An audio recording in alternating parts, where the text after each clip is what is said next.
The Mummers in the Little Theater of the Air.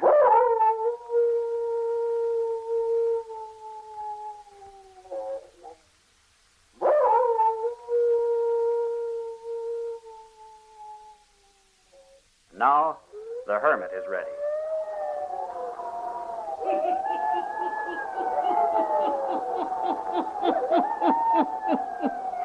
Ghost stories. Weird stories. And murders, too. The Hermit knows of them all. Turn out your lights. Turn them out. Have you heard the story? The Black Band, eh? Then listen while the Hermit tells you the story, just as it was told to him.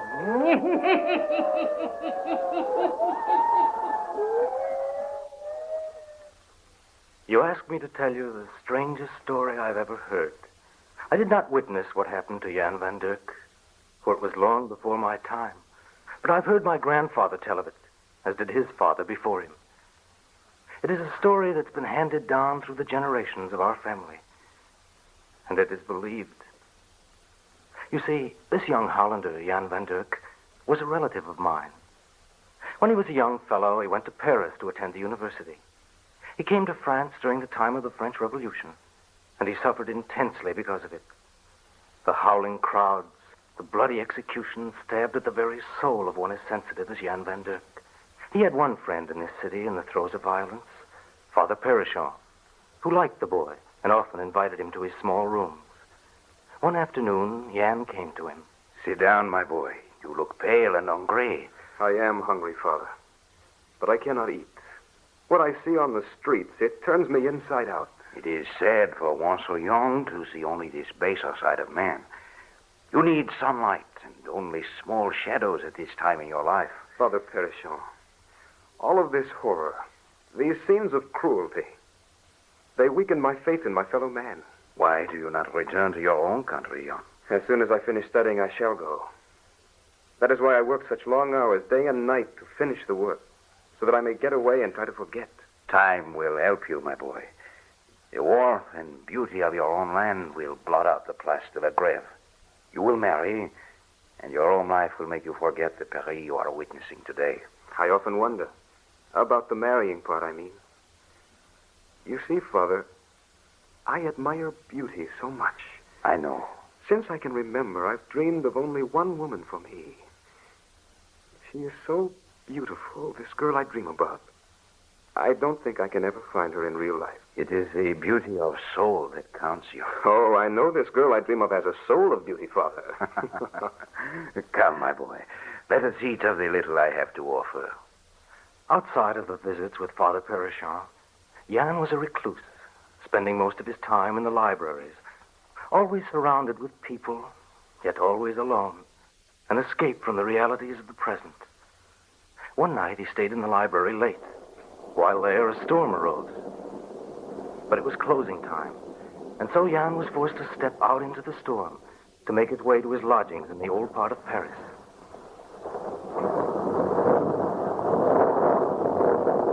The lightning gleamed and the thunder rattled loudly through the narrow streets. He crossed the Place de la Grève, the square where the public executions were performed. Just as he was passing the permanent guillotine which had been built there, a bright flash of lightning bathed the square in its cold blue radiance. The dreadful instrument of death loomed before him in all its stark ghastliness. Oh, how terrible. Jan shrank back in horror. His heart sickened within him, and he turned shudderingly away. Just then, there was a lull in the storm. Complete silence seemed to fall over the whole city. Then he heard a sound. He turned back, and there on the bottom step of the guillotine sat a woman, crying bitterly. I beg your pardon. Can I do anything for you? May I not help you? No one can help me now. You've lost someone through the guillotine. Today I lost everyone. They made me come and watch. as one by one they died. I wanted to close my eyes, but I could not. I understand. Horror kept your eyes open. But why stay here now? Why not leave this place? I have not the strength. I can still see them marching up the steps, the heavy knife being raised, the whistling thud as it fell, each time taking another of my loved ones from me. The blood of my father, my mother, and my 2 brothers mingled on that platform today. Have you no place to go? No, I have no friends left. They too have gone. You can't stay here. Come with me. I cannot accept your offer. I want to be your friend. I promise that no harm shall come to you. Here, let me help you out. I am very weak. You're shivering from the storm. You need warm food and dry clothing. Have we far to go? Not far. Across the Point Neuf. How strange it is tonight. All of a sudden, the storm has ended. And Paris is as silent as a tomb. Here, we turn this way. You are very kind. You need a friend. And so do I. Now, careful. These streets are very narrow. Do not touch the walls. They're covered with mold. Soon we'll reach the stairway leading to my apartment. Can you walk a bit farther? Oui, for you are fairly lifting me along. Here. This is my place. I'll carry you up the stairs. Oh, no. Of course. You're very light. And you're very cold. You should not have stayed out in the rain. I'll put you down until I find my key. Oh, yes, here it is. In a moment, we shall have warmth, light, and food. Yeah, stand by the door until I light the lamp.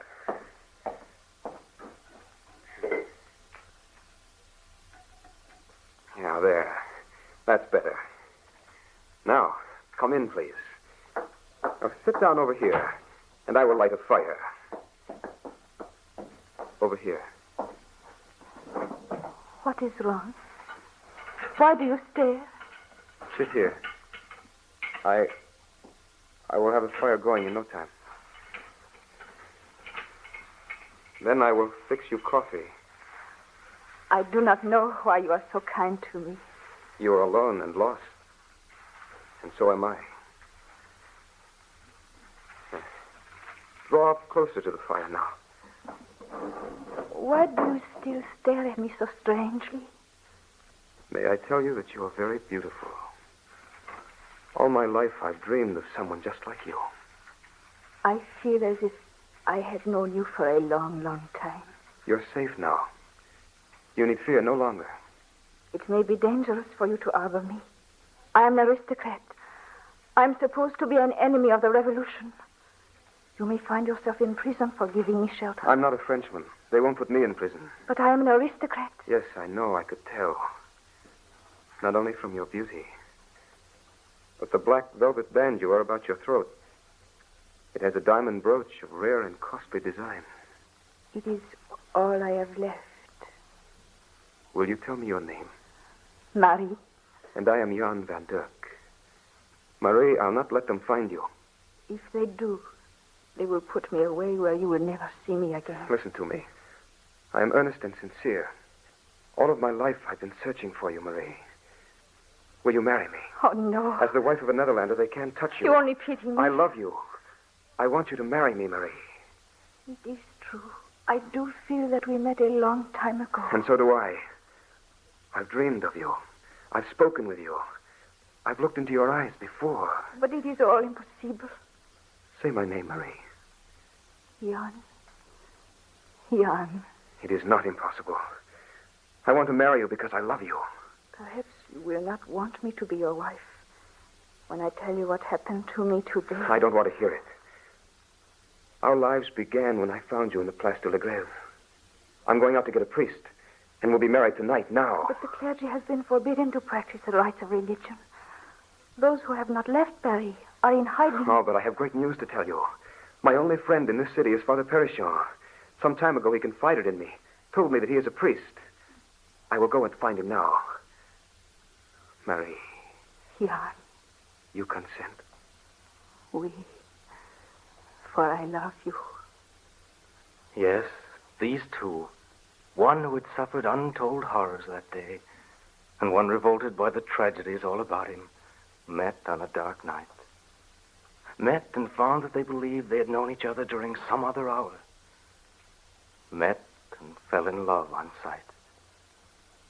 Jan looked into Marie's soft brown eyes, gazed on the pale face, and knew that she was the girl of his dreams. With her consent to marry him, Jan rushed out into the dark night, now silent, foreboding, as if the black skies were mourning for the dead. Finally, he arrived at the door of Father Perishon. He knocked. There was no answer.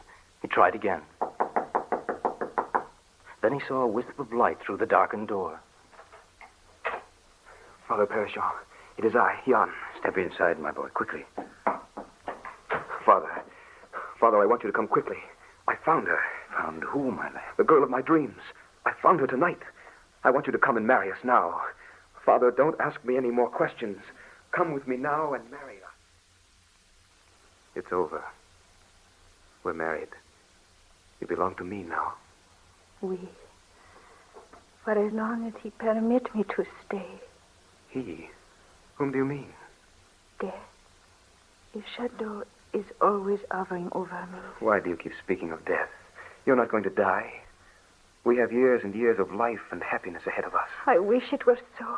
Oh, how I wish it. Marie, come to the window with me.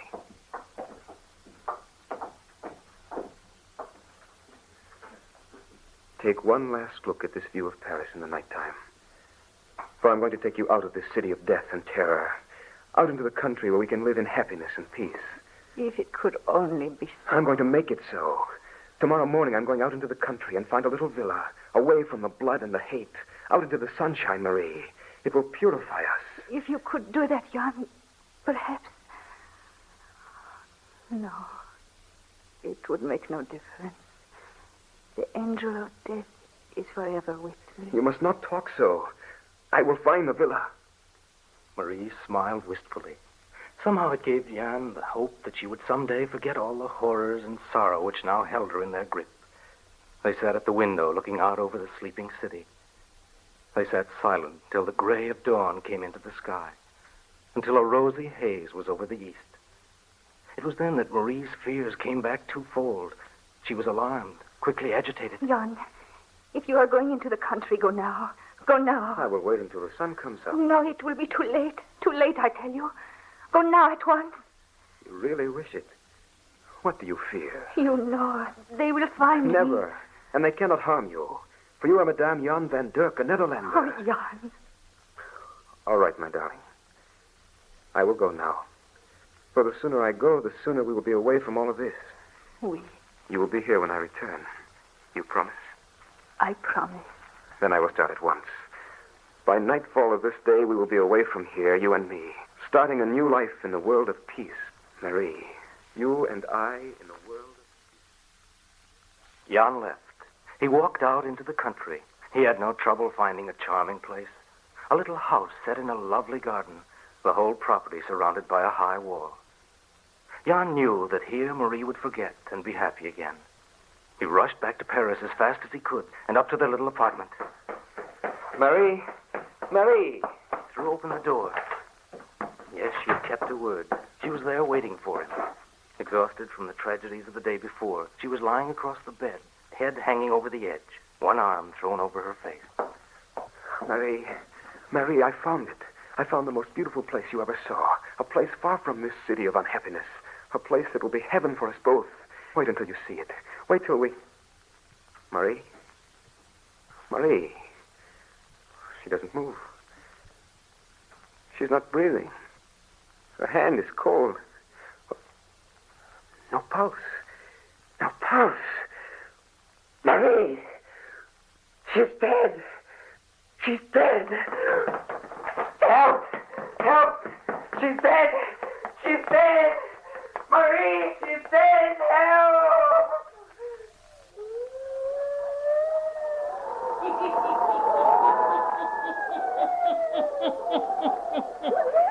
They have found her while Jan has been away. They have killed her. Who has done this thing? Will Jan find out, eh? The hermit will tell you before the night is done.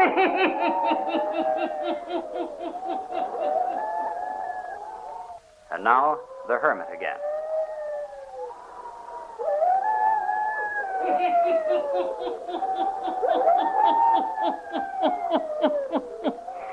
And now he who tells us the strangest stories ever heard goes on, tells us of what befalls Jan van Dyck after he finds Marie lies dead.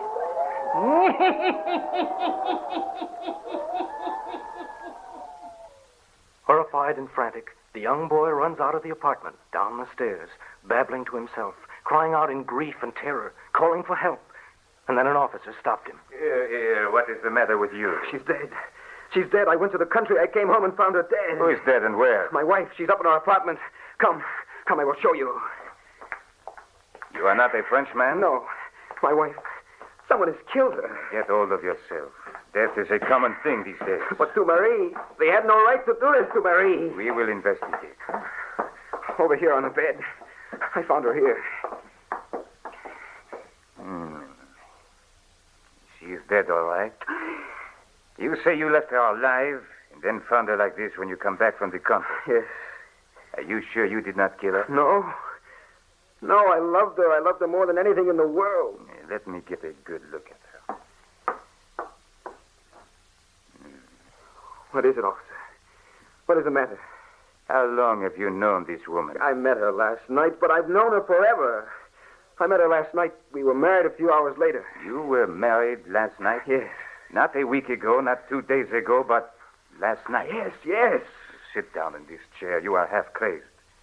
Sit down and let me talk. Here. Now, listen. Listen carefully. I saw this woman yesterday near sunset. I know who she is. She's the one I love. She's gone forever. Listen. I was stationed near the Place de la Grève. You saw her as I did, weeping. I will tell the story if you will listen. Down the street near sunset came the howling mob.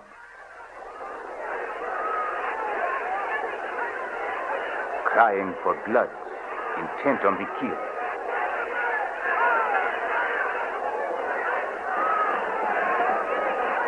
And down the street came the tombe, carrying its victims. Aristocrats whose time had come. The family of Lafarin and the crowds following them.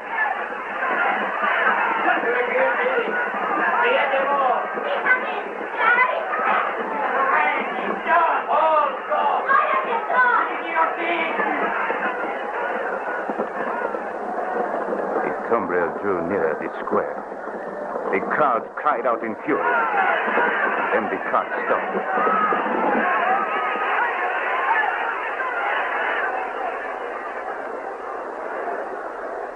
No! Take me first! Take me first!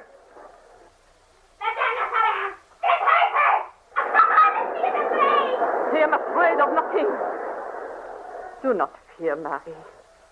Do not fear, Philippe. My son, have your eyes upward. Look at the sky and believe in God. We have harmed no one. We have done no wrong. We have never spilled blood. We have never hated. No speeches. Your time is gone.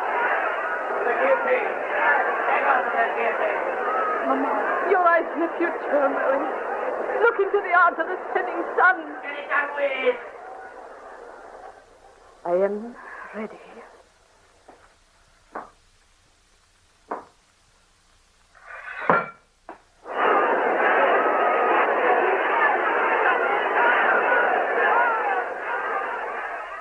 One by one, the family of Monsieur Lafarin walked up to the guillotine. First Madame, then the boys.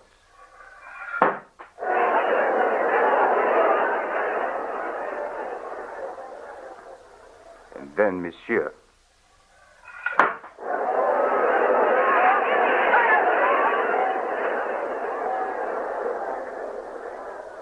And then the daughter. She stood there, her head held high, her eyes on the sun, now almost gone. The crowd was silent for a minute. She seemed to frighten them. There was a pause, and then...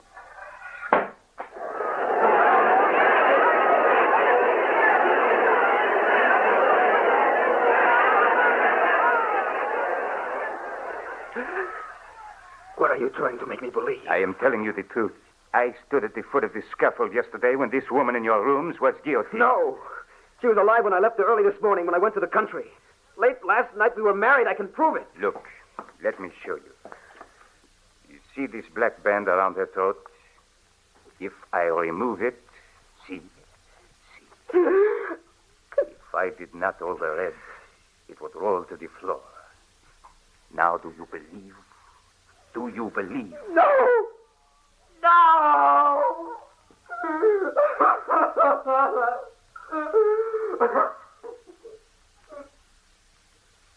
A fit of hysteria overcame Jan. It was the beginning of an hysteria that dragged him into madness. He spent the rest of his days in an asylum. The authorities never believed Jan's story. They said he had dragged a corpse into his room and in his madness believed that she was a living person. But to the day he died, Jan insisted that his story was the truth. And Father Perichon, he wrote in his journals, he too said the girl had been alive on the night after the storm. He set the date of her marriage. But it didn't tally with the hour and date of her execution. So no one believed. But as time goes on, the story has been told and retold in our family. I've often wondered if it were not true after all. Of course, Jan was a relative of mine, and he went insane. So you may think I, too, am touched with madness. But it is the strangest story I have ever known.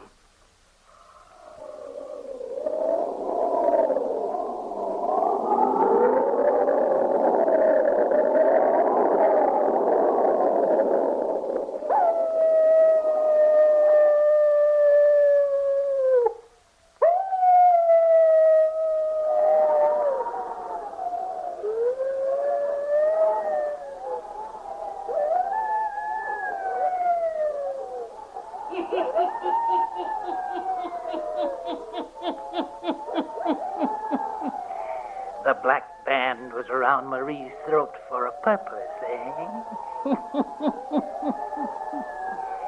We who have studied the supernatural, we who have delved into the unknown, we know that in this life of ours occur strange things that no mind can comprehend. Yes, turn on your lights. Turn them on. I'll be back. Pleasant dreams.